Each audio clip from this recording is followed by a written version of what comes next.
हमारे चैनल को सब्सक्राइब करें और बेल आइकन दबाएं। मैं हूं दयानंद शेट्टी और आप मुझे इंस्पेक्टर दया के नाम से जानते हैं। For more episodes of CID, subscribe to lift crime and hit the bell icon.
CID को फोन करता हूँ।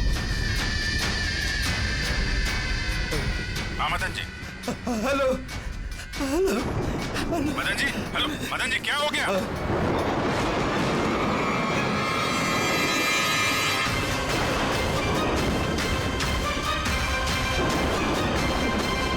नहीं नहीं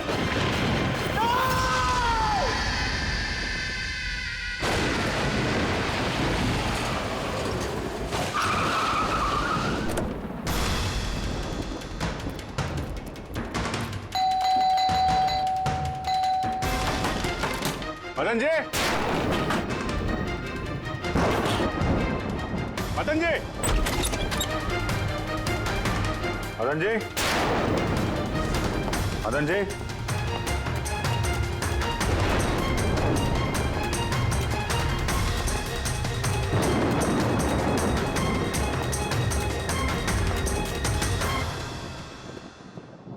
दया,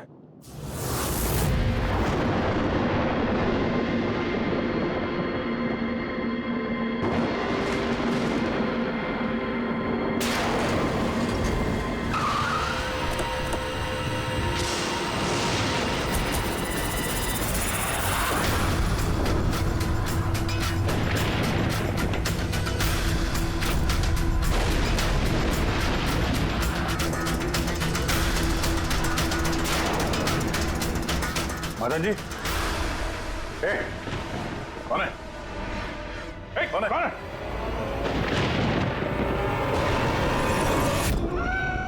ये क्या?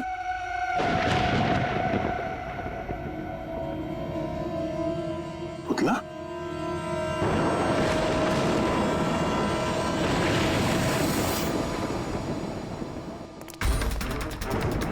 अभिजीत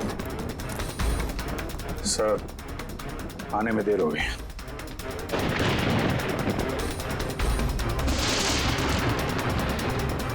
माय गॉड,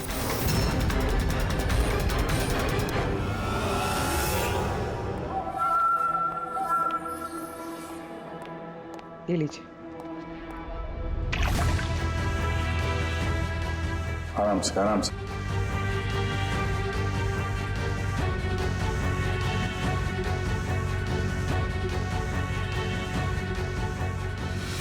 मदन जी, आप ठीक तो है ना? क्यों, क्या हुआ आपको? कोई है वो मेरी जान लेना चाहता है। कौन? वो हर वक्त मेरे आसपास ही रहते हैं, मुझे कभी अकेला नहीं छोड़ते। शायद इस वक्त भी मुझे देख रहे, सुन रहे। देखिए मदन जी, घबराइए मत, आपको कुछ नहीं होगा, हम लोग हैं ना। मदन जी, आप किसकी बात कर रहे हैं? कौन कौन आपके पीछे पड़ा हुआ है? पुतले, कठपुतलियां। कठपुतली है? हाँ, नहीं मतलब वो टाइप की नहीं, मतलब जो बेजान हो, किसी के इशारे पे नाचे। ये कठपुतलियां बातें करती, मदन जी, बोलती है, खुद चलती फिरती।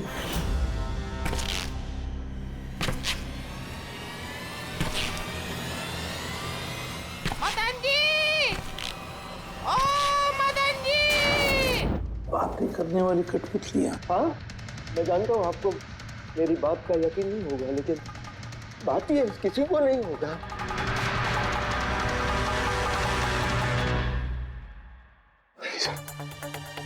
आपने से कठपुतलियों के बारे में सुना है? नहीं। जानते हैं कुछ दिन पहले मेरे साथ क्या हुआ था? उस दिन मेरा बर्थडे था, घर की बेल बजी, मुझे लगा मेरे दोस्त मुझे मिलने आए हैं।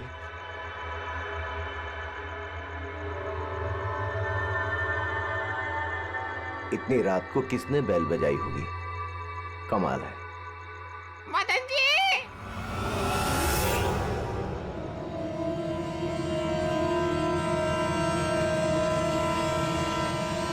कौन?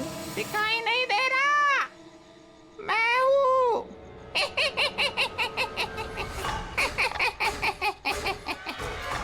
मैं ही हूँ, इतना हैरान होने की जरूरत नहीं। पता है यहाँ मैं क्यों आया हूँ? क्यों? तुम्हारी जान लेने। क्या? हाँ, तुझे जान से मारने। रवि, कविता, जल्दी यहाँ आओ। क्या हुआ भाई साहब? ये पुतला, ये इसने मुझे कहा कि ये मेरी जान ले लेगा। क्या? हाँ भाई साहब, ये बेजान पुतला है। हाँ, वही तो ये आपकी जान कैसे लेगा? भाई साहब, आप हमारे साथ मजाक कर रहे हैं क्या? हाँ, नहीं, कैसी बात कर रहे हो तुम रवि? है, मैं ऐसा बेहुदा मजाक क्यों करूंगा तुम लोग, और वो भी आज के दिन? अरे मैंने खुद सुना, इसने मुझे कहा कि वो जान ले लेगा। एक मिनट, मैं देखता हूँ। संभालना रवि, ये शांत।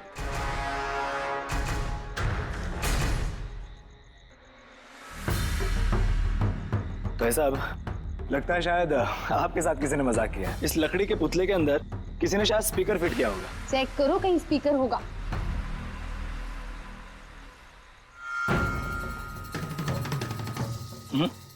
नहीं, इसमें तो कुछ भी नहीं है।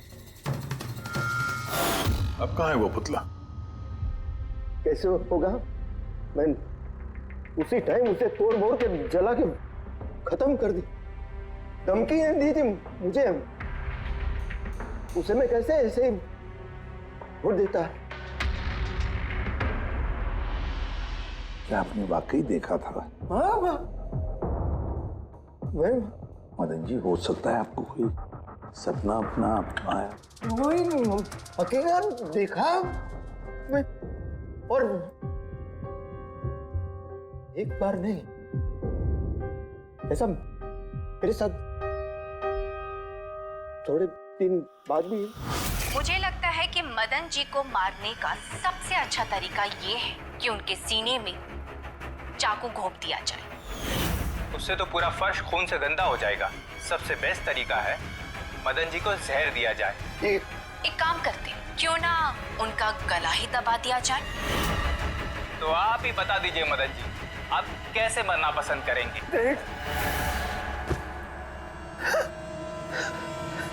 मदन जी,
वाकई मदन जी की जान को वाकई खतरा था।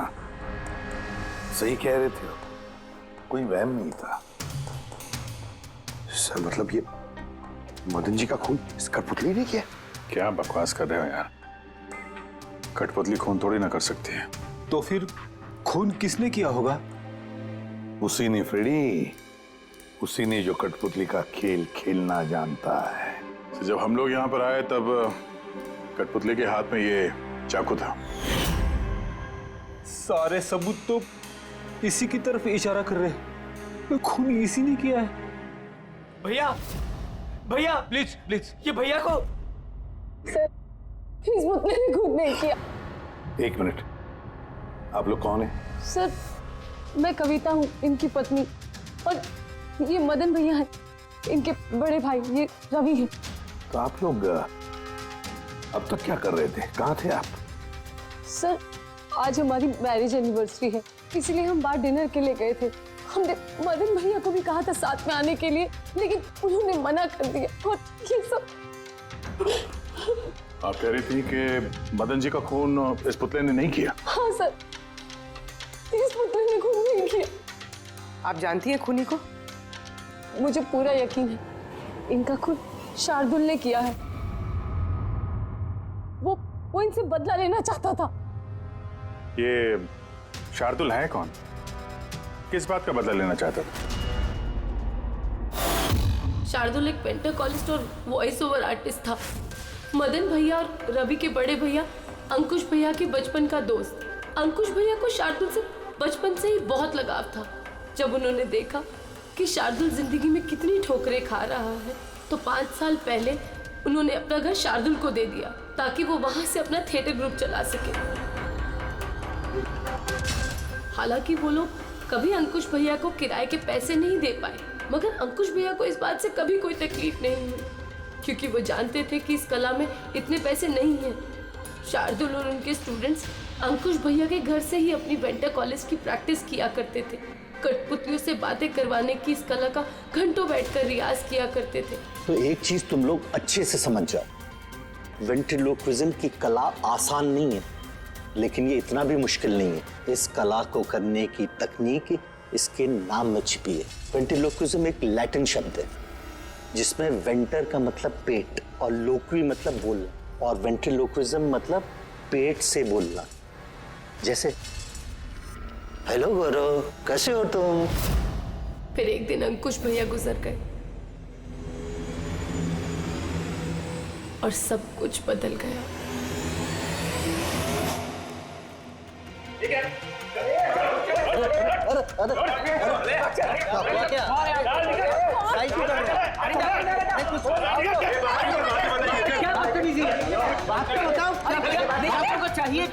रवि, मदन, इधर क्या हो रहा है? क्या हो रहा है? ये जो इतने वक्त से तुम्हारी मुफ्तखोरी चल रही थी ना, आज से बंद हो रही। हमने यहाँ कोई धर्मशाला नहीं खोल रखी। लेकिन मदन, अंकुश ने तो कहा था। कौन अंकुश? जो मर गया वो जिंदा नहीं है, दुनिया में नहीं है। आज तक उसके तरीके से चलता था, अब मैं हूँ, मेरे तरीके से चलेगा। सुना तुमने? चलो जगह खाली करो। रवि समझा अपने भाई को। वो क्या समझाएगा मुझे? मैं समझता हूँ ना सब कुछ। और अगर यहाँ रहना ही है तो किराया देना पड़ेगा। किराया? हाँ किराया। कितना किराया देना होगा? हमें 4 लाख। 4 लाख? मगर 4 लाख तो हमारे पास नहीं है। नहीं है तो खाली करो, वरना पुलिस को बुला के तुम सबको जेल में भिजवा दूंगा। वहां पर रहने का कोई किराया भी नहीं देना पड़ेगा। मदन, हमें कुछ मोहलत दो। हम इतनी जल्दी कहाँ जाएंगे? मोहलत कुछ नहीं मिलेगी। बहुत सुन लिया मैंने, बहुत देख लिया तुम लोग का तमाशा। निकलो निकलो यहाँ से। अरे एक मिनट, जब तक आज तक का तुम किराया मुझे नहीं देते, ये जो सामान तुम्हारा पड़ा है ना, और ये क्या है, कठपुतलियाँ, वो सब मेरे कब्जे में रहेगी। अगर तुम ये भी हमसे छीन लोगे तो हम तुम्हारा किराया कैसे चुकाएंगे? वो मैं नहीं जानता। सर ऐसा मत कीजिए सर, हम आपके सारे पैसे चुका देंगे। सर प्लीज, सर आपको ये सब बेजान कठपुतलियाँ लगती हैं, मगर हमारी जिंदगी बसी है इन सब में। ए भाई ट्रेजेडी किंग, ये सब तुम्हारा मेलोड्रामा है ना, मेरे अंकुश भाई के पास चलता है, मेरे सामने नहीं। और ये क्या ये 4 लाख रुपया कमा के देगी ये कठपुतलियां? अरे 4 लाख क्या, 4,400 रुपये भी कमा के नहीं दे सकती है। जानते हो क्यों? क्योंकि ये कला खत्म हो चुकी है, जीरो। ये तुम्हारे गुरु है ना, कौन, शार्दुल, उसकी तरह किसी काम की नहीं है। लूजर है, लूजर ये। चले निकल निकल।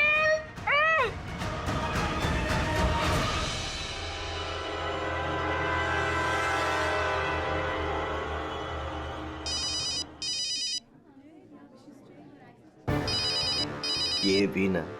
कौन है भैया? और कौन, शार्दुल। बार बार मुझे इस तरह फोन करके धमकियां देता है। मैं देखता हूँ। मैं आ रहा हूँ तुझे मारने। अब तेरी जिंदगी कुछ ही दिन की मेहमान है। हेलो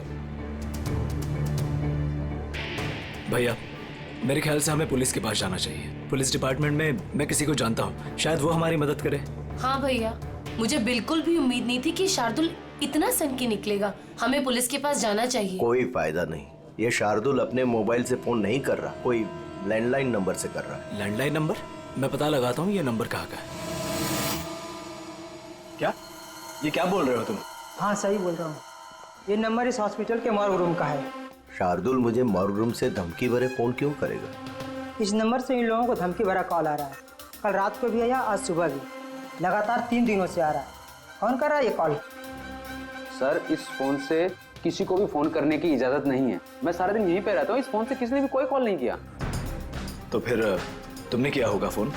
साहब मैं क्यों फोन करूंगा, मैं तो आप लोगों को जानता भी नहीं हूँ। हाँ तो हो सकता है तुमने शार्दुल के कहने पे किया हो। क्या नाम दिया आपने? शार्दुल। शार्दुल? ये है शार्दुल, जानते हो इसे? ये आप लोगों को कैसे कॉल कर सकता है? क्यों नहीं कर सकता कॉल?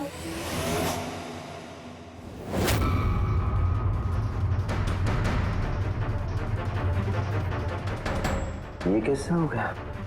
शार्दुल 3 दिन पहले इनकी मौत हो चुकी है, तो फिर ये फोन कैसे कर सकते हैं? पर इनकी मौत हुई कैसे? इन्होंने शराब पी रखी थी, एक कार इनको उड़ा के चली गई, मौके पे इनकी मौत हो गई। अगर ये यहाँ मरा पड़ा है तो मुझे धमकी भरे फोन कौन करता था?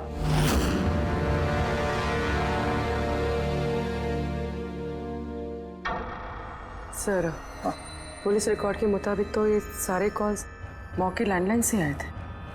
लेकिन मौ का फोन लाइन तो कोई इस्तेमाल कर ही नहीं रहा था। ये सब कैसे? पूर्वी अच्छी तरह से चेक करो, देखो चक्कर क्या है, मामला गड़बड़ है। सर इन्हें कुछ पता नहीं चलेगा। आप ऐसा क्यों कह रही हैं? क्योंकि सीआईडी जिंदा इंसानों को पकड़ सकती है, आत्माओं को नहीं। और मैं जानती हूँ ये सब शार्दुल की आत्मा ने किया है। देखिए आत्मा जैसी कोई चीज नहीं होती है। पढ़ी लिखी होने के बाद भी आप ऐसी बातें कर रही हैं। आप भी तो पढ़े लिखे, आप ही बताइए ना, एक लाश मॉर्ग से फोन कैसे कर सकती है? कैसे मदन भैया से वो कठपुतलियां बात कर सकती है? सर आपको ये सब नॉर्मल लग रहा है?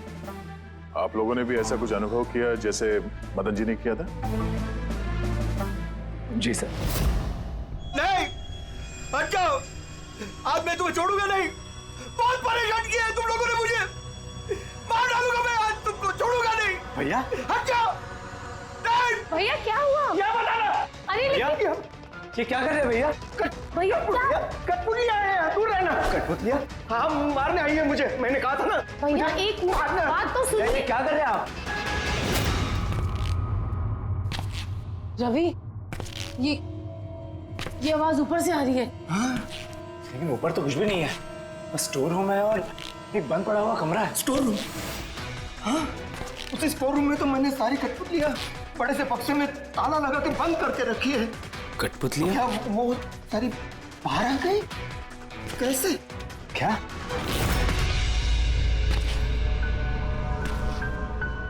भैया आप डरिए मत, आइए ऊपर चलिए।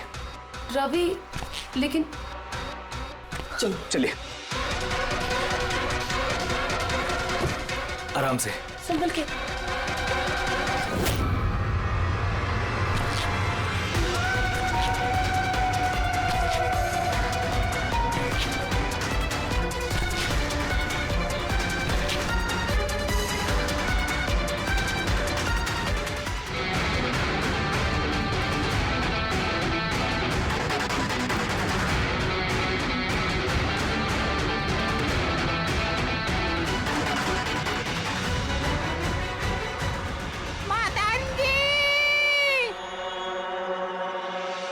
भाई साहब, आवाज इस कमरे से आ रही है। आइए।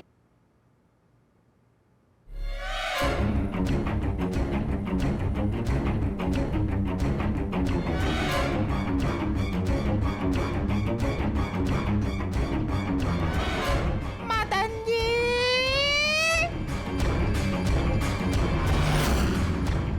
मदन जी, कैसा लगा मुझे मिलके? सोचा मारने से पहले मिल तो लूं। मैंने कहा था बातें करते हैं। सर, मदन भाई साहब ने सभी कठपुतलियों को बक्से में बंद करके रखा था, लेकिन पता नहीं ये कठपुतलियां कहां से बाहर आ रही हैं। हमें वो बक्सा भी देखना है और वो कमरा भी जहाँ पर लोगों ने वो कठपुतली देखी थी। कहाँ है? सर, दोनों कमरे ऊपर ही है सर। चलिए दिखाइए। आइए सर।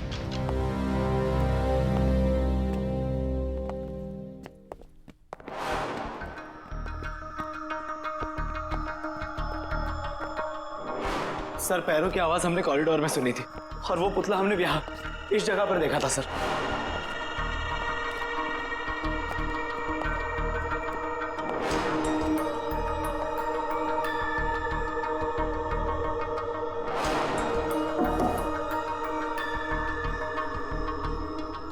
ये कमरा एकदम खाली क्यों है?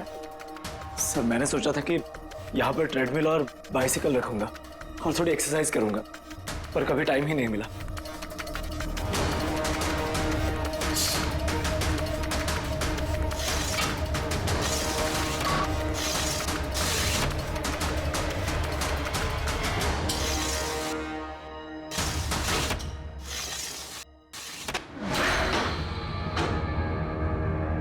सर, ये तो बंद ही नहीं हो रहा।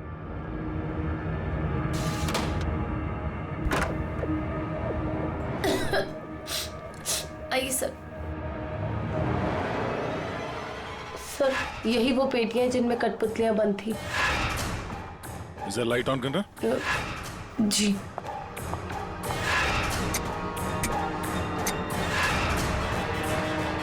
सर, ये कमरा बहुत दिन से बंद है तो शायद बल्ब खराब हो गया।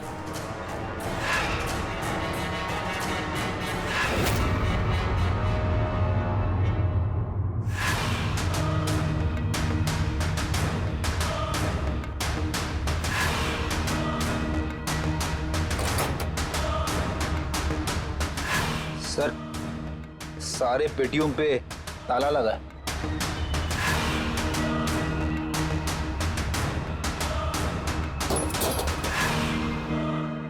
मगर ये ताले मजबूत नहीं है, कोई भी इसे आसानी से खोल सकता है।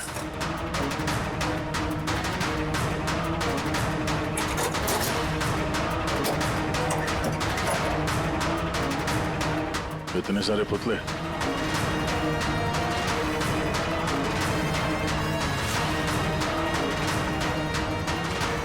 देखे जरा, इसमें कोई मैकेनिज्म फिट तो नहीं है। सर, मैं आपसे बोल तो रही हूँ, ये बात नहीं करते हैं। जरूर इसमें शार्दुल की आत्मा आकर बात करती है। अंदर कोई मैकेनिज्म या कोई स्पीकर तो है नहीं जिससे आवाज आ सके। सर, वाकई में ये सच बोल रही है। ना तो कोई मैकेनिज्म है और ना ही कोई स्पीकर, तो फिर ये कठपुतलियां बोल कैसे सकती है?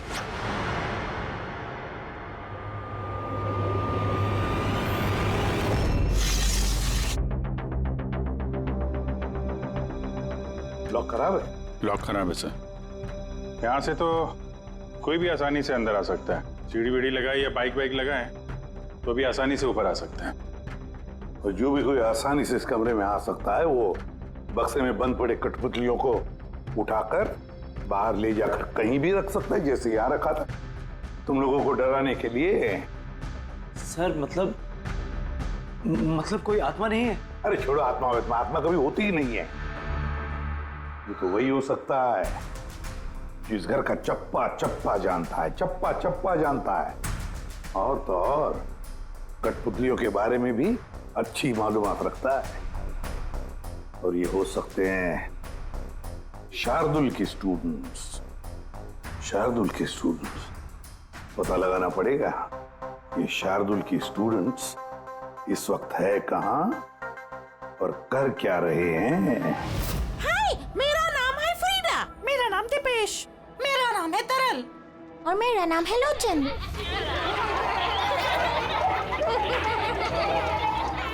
आज मैं आप सबको एक बहुत ही अच्छी कहानी सुनाने वाली हूँ। नहीं, हमेशा तुम ही क्यों सुनाओगी कहानी? अरे, तो इसमें अर्जी क्या है? हाँ, फ्रीडा, तुम्हें हमेशा सबसे अच्छा रोल चाहिए होता है। हाँ दीपेश, तुमने बिल्कुल सही कहा। मेहनत हम करते हैं और फेमस तुम होती हो। तुम्हारी कठपुतली का भी यही कहना है। सर, समझ में नहीं आ रहा सर, ये कठपुतली बात कैसे कर रही है? अरे पंकज, एक कला है आवाज बदलने की कला। इसे कहते हैं वेंट्रिकुलिज्म। बिल्कुल, बात तो यही लोग कर रहे हैं, लेकिन लगता है कि ये आवाज कठपुतली के मुंह से निकल रही है। मगर सर, ये लोग कहाँ बात कर रहे हैं? देखिए ना, इनके तो मुंह भी नहीं चल रहे। देखो, मैं कह रहा हूँ मैं सबसे बेस्ट हूँ। यही तो कला है पंकज, बिना मुंह खोले इतनी साफ आवाज में बात करना। आवाज यहाँ पेट से निकलती है। वो आत्मा भी इसी कला की पैदाइश थी। उन पुतलों ने इसी कला के जरिए मदन जी से बात की थी और वो न्यूज रीडर्स ने भी। मगर सर, ये लोग तो कठपुतलियों को ऐसे हाथ से हिला रहे हैं सर। हाँ, तो ऐसे तो होता है पेट शो में। मगर सर, मदन जी ने वो पुतला देखा था, उसे तो कोई हाथ से नहीं हिला रहा था, ना ही कोई बात कर रहा था ऐसे। शायद कोई मैकेनिज्म फिट किया होगा उन पुतलों में जो किसी रिमोट कंट्रोल से ऑपरेट होता होगा। सर, मगर रवि ने बोला था कि उसके अंदर कुछ भी नहीं था, कुछ भी नहीं था। साउंड मैकेनिज्म नहीं मिला था, लेकिन उसके सर के अंदर कोई मैकेनिज्म था जिसकी वजह से उसका सर और मुंह हिल रहा था, जो शायद रवि को दिखा नहीं।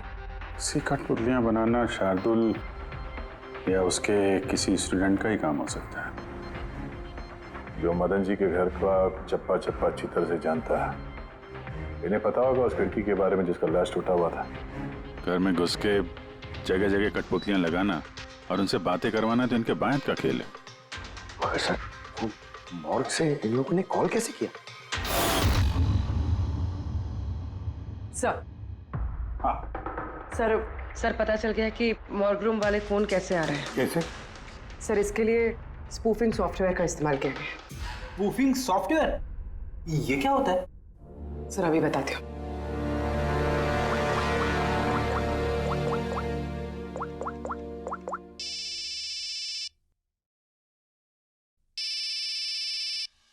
अरे यार, मेरी वाइफ को भी अभी फोन करना था। हाँ? सर, मैं बिजली का बिल भरना फिर से भूल गया हूँ। शायद बिजली कट गई होगी। डांटने के लिए मुझे फोन किया होगा। फोन उठाऊं क्या? ले लो, जाओ जल्दी बात करो। हेलो, हाँ, मैं घर आने से पहले बिजली का बिल भर दूंगा। क्या फ्रेडी सर, इस बार बिजली कट ही जाएगी। अरे पूर्वी, तुमने फोन किया? मगर ये तो मेरी वाइफ का फोन नंबर है। पूर्वी, ये कैसे किया? सर, ये तो स्पूफिंग सॉफ्टवेयर का कमाल है। फोन कहीं से भी करो, नंबर वही दिखाओ जो आप चाहते हो। ये सॉफ्टवेयर तुम्हें मिला कहाँ से? सर, साइबर यूनिट से लिया है। सर, इसकी मदद से सिर्फ नंबर ही नहीं बल्कि इंसान अपनी लोकेशन भी गलत बता सकता है। अरे बाप रे, सर ये तो बड़ा खतरनाक सॉफ्टवेयर है। हाँ, खूनी ने मॉर्ग का नंबर इसलिए चुना ताकि हमें लगे कि ये सारा चक्कर शार्दुल की आत्मा का है। शार्दुल की आत्मा का।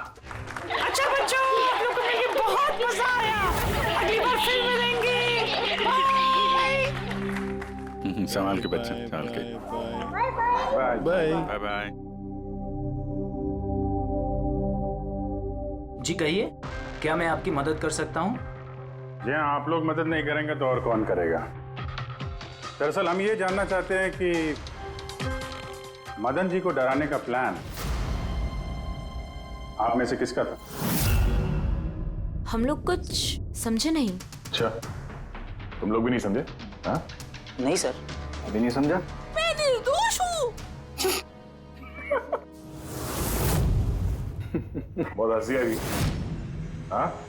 एक आदमी की जान चली गई, तुम सबको बहुत हंसी आ रही है। जान? किसकी जान? मदन जी की। खून हुआ है उनका सीआईडी से हम लोग। सीआईडी? जी हाँ, सीआईडी। और हमारे शक के दायरे में हो तुम सब।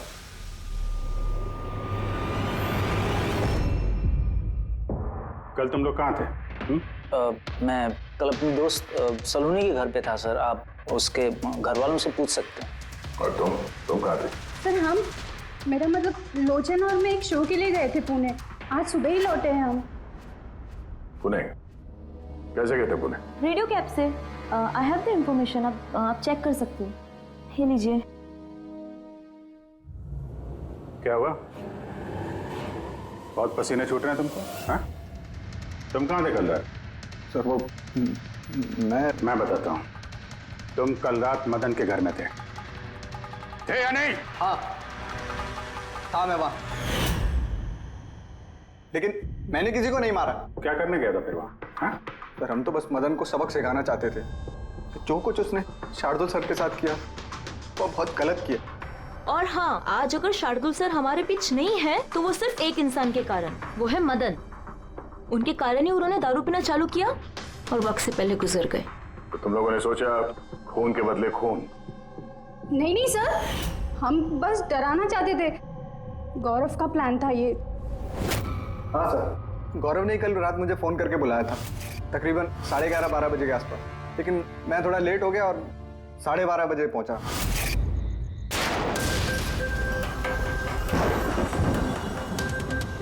आज तो वैसे ही बहुत लेट हो गया, मार ही डालेगा गौरव मुझे। चला गया शायद अंदर, किससे इशारा कैसे करूं?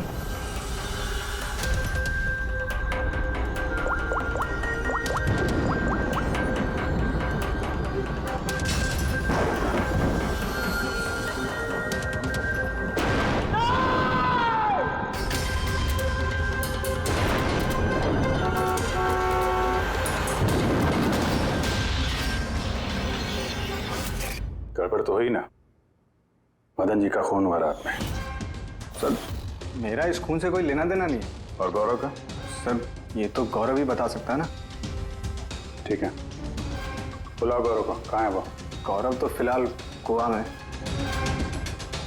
गोवा? गोवा किस लिए? सर ये पता नहीं। उसको बचाने की कोशिश मत करना, वरना खुद बच जाओगे, समझे? नहीं सर, ऐसी बात नहीं है। कल रात को जब मैंने उसे फोन किया तो उसका फोन बंद आ रहा था। आज सुबह उसका मैसेज आया मेरे पास। मैसेज? इधर सर। कल रात कुछ ऐसा हुआ जो नहीं होना चाहिए था। मैं गोवा पहुंच गया हूँ कुछ दिन छुपने के लिए। लेकिन ये गोवा पहुंचा कब और कैसे? जब हम लोग क्राइम सीन पे पहुंचे तो वो वहां पे था नहीं।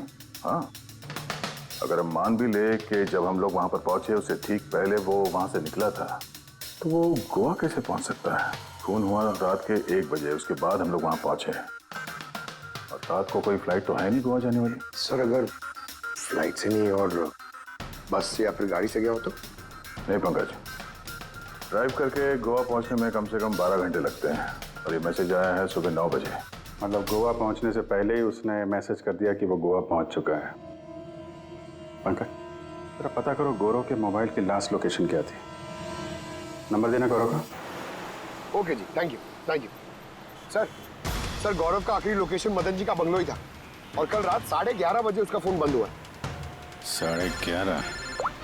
Hello, thank you sir. Gaurav Kumar नाम का कोई भी आदमी गोवा के किसी भी फ्लाइट में नहीं था, ना आज सुबह ना कल रात को। और तो और सर, ये किसी भी एयरपोर्ट के सीसीटीवी फुटेज में भी दिखाई नहीं दिया। मतलब अपना शक सही निकला? गौरव यही है। उसने या फिर किसी और ने उसके फोन से ये मैसेज भेजा है कि वो गोवा गया है। लेकिन सर कोई ऐसा करेगा क्यों? वो तो अभी पता नहीं है फ्रेडी, लेकिन एक बात समझ में नहीं आ रही। गौरव जी को मदन जी को मारना था तो वो कभी भी मार सकता था। ये डराने का ड्रामा क्यों?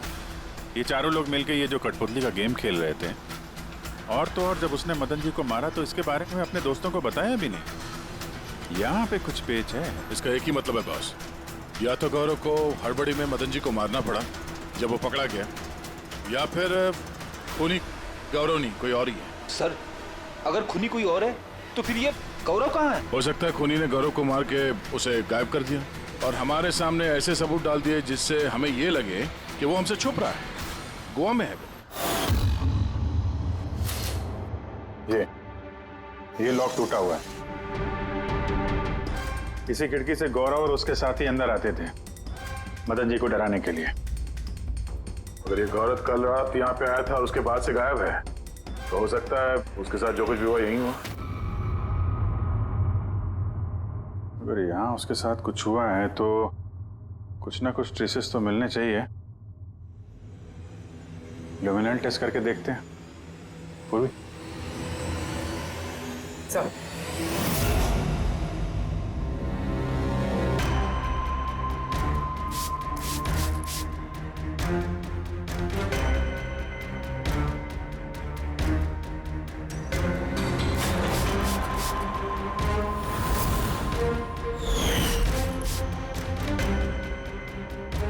आपका शक सही था, यहाँ पर तो खून है।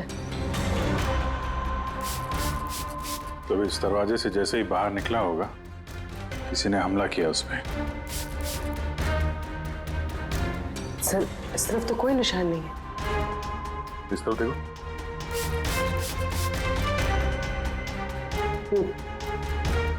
आगे देखो।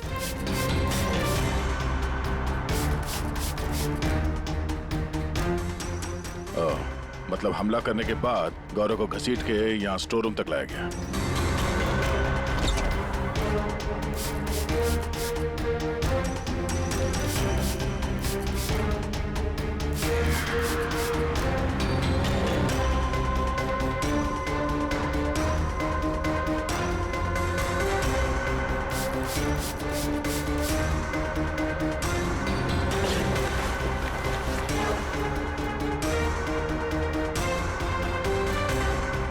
सर खून की बूंदें तो यहाँ तक है, मतलब गौरव को यहीं पर।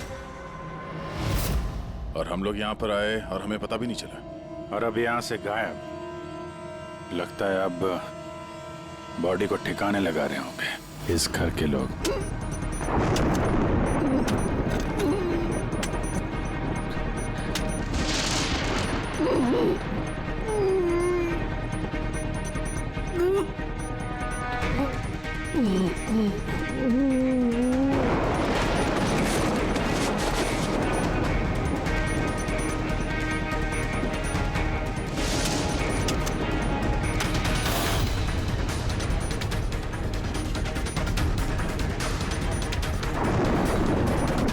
सीआईडी अरे गोली लग जाएगी। भागेगा। चलो पीछे। सर हाँ जिंदा है। ले जाओ जल्दी हॉस्पिटल। जिंदा दफनाना चाहते थे सर। हाँ लेकिन आपको कैसे पता चला कि हम लोग यहाँ पर हैं? आजकल मोबाइल के जरिए भी मुजरिमों को पकड़ लेते हैं हम लोग।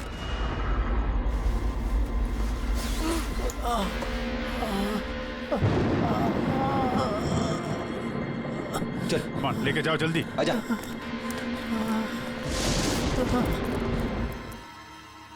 उस खुदगर्ज और लालची इंसान का मर जाना ही ठीक था।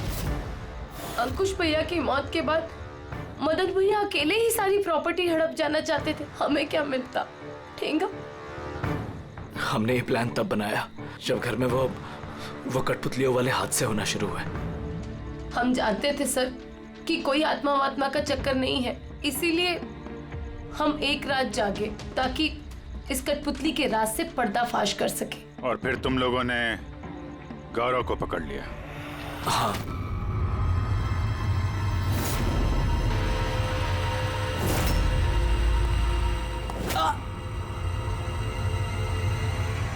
गौरव से सारा सच उगलवाने के बाद हमने सोचा कि उनके इस कठपुतलियों वाले खेल का फायदा उठाकर हम मदन भैया को मार सकते हैं। इसलिए गौरव पर हमला करके उसे बक्से में छुपा दिया और फिर मदन जी का खून करके हमें गुमराह करने की कोशिश की।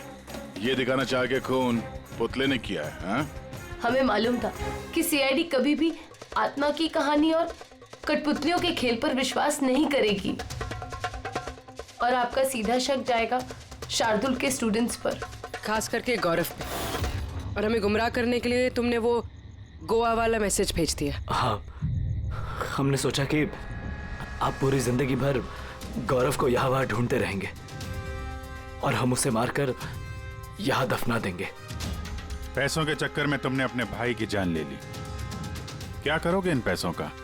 अब ये पैसे ना तो तुम्हें जेल की सलाखों के पीछे जाने से बचा सकते हैं और ना शायद फांसी के फंदे से।